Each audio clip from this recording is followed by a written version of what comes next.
Hey everyone, welcome to the first NFL preview for Week 10. We've got the Las Vegas Raiders traveling out to play their divisional rival, the Denver Broncos. There'll also be a preview for the Pittsburgh Steelers, LA Chargers, and probably the game of the round that's on Tuesday between the Philadelphia Eagles and Green Bay Packers. Previews for both those games will be out on the channel later, so make sure you subscribe so you don't miss those. We've been having a really good NFL season so far.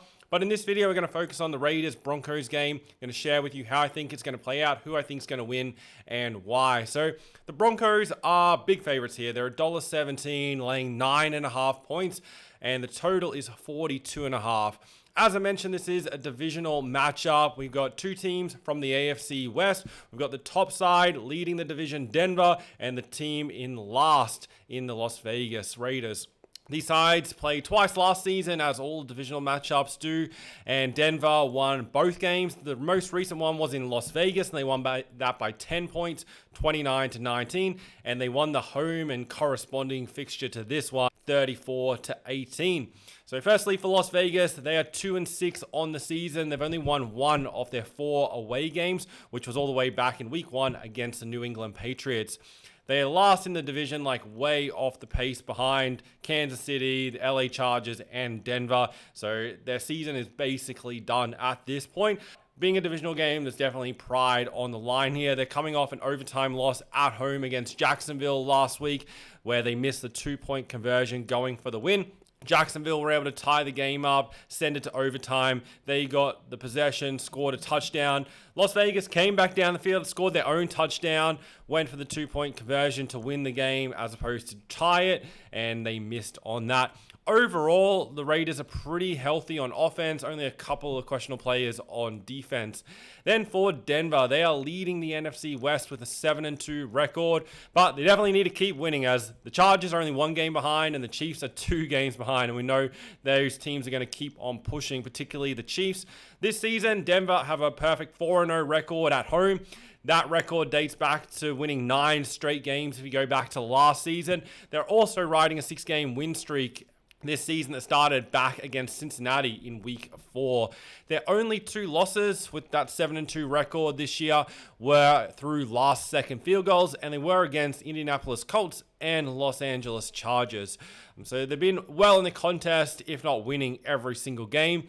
They'll be without their wide receiver Marvin Mims again this week. Last week against Houston, Troy Franklin ended up with 10 targets in that 3-point win against the Texans. So he picked up a few extra targets. I don't think that's going to be as much of the case again this week, and I'll get to why soon.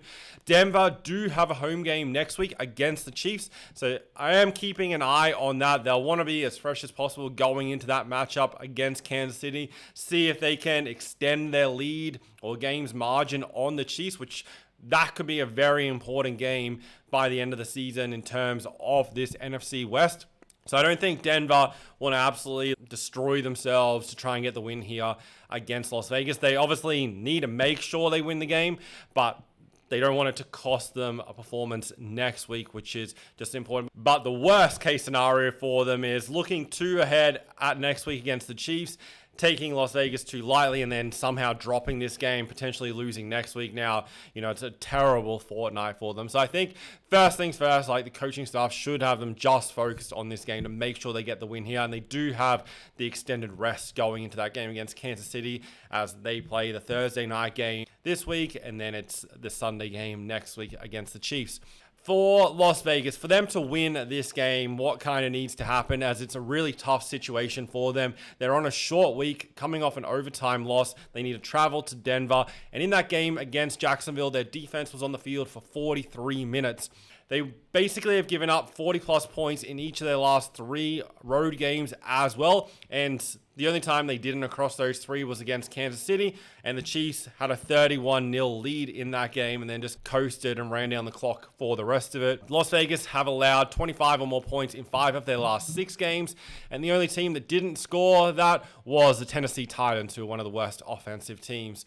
There's a huge amount of pressure here on this Las Vegas defense to limit the Broncos, who've made a bit of a habit this year of beating up on bad defensive teams when they're at home. They scored 28 against the Bengals, 33 against the New York Giants, and 44 34 against the Dallas Cowboys, and those 33 against the Giants all came in the fourth quarter as well in that big comeback win. Their numbers for Las Vegas are terrible against the passing game. They ranked 30th in EPA against the pass outside the red zone.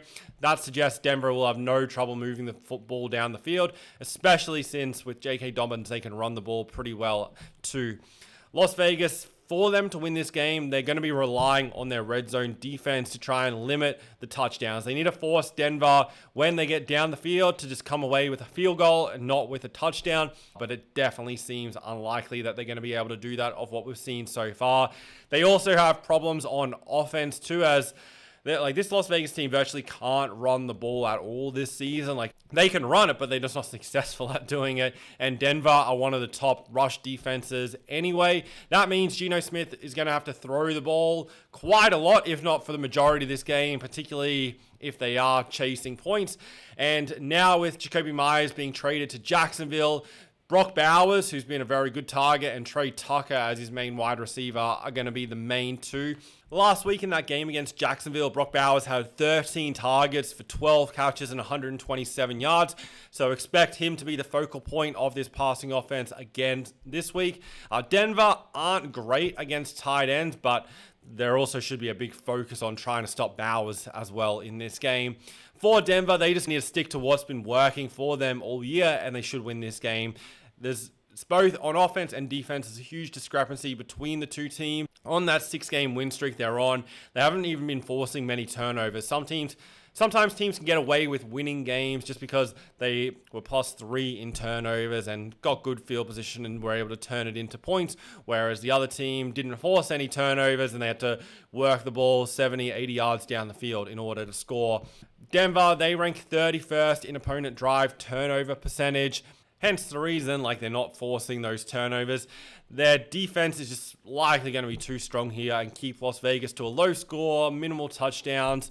They are the number 1 ranked side in opponent red zone touchdown percentage, and Las Vegas, their offense is ranked 29th in red zone touchdown percentage. So I spoke about how Las Vegas need to limit Denver getting to the red zone and scoring a touchdown. Las Vegas have the same problem on offense.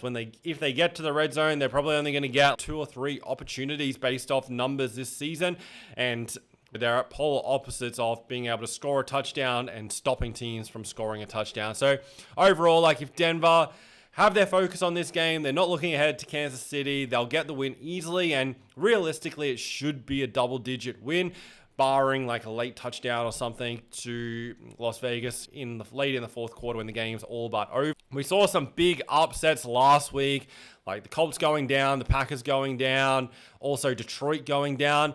And this is a primetime divisional game, and usually teams get up for these situations, but there's been a huge discrepancy between the two teams. Denver at home, we know they have that 9-game win streak at home, unbeaten there this season. And as long as they don't do anything silly, they don't give away excessive turnovers, it should be enough. Expect Denver to use a combination of the pass and run early in this game, be able to establish a lead, and then lean on the run game after that to burn the clock. For their offense and Denver, Bo Nix should target Courtland Sutton a few more times in this game, particularly against this Las Vegas defense, which doesn't really match up as well against him as it does against Troy Franklin, who picked up those extra targets last week. Courtland Sutton has also played very well at home this season. He's had 61 or more yards in all 4 home games. Then with the run game, J.K. Dobbins should have another big game as well. He's had 14 or more carries in all but 1 game, but he's almost exclusively been in this range of 14 to 16 carries. There's only been 1 exception where he's had more than the 16, and that was against Philadelphia. So as much as if Denver are leading, you'd expect him to get more carries. That hasn't really been the case most of the time this season. They're really keeping him right on about that 15 mark.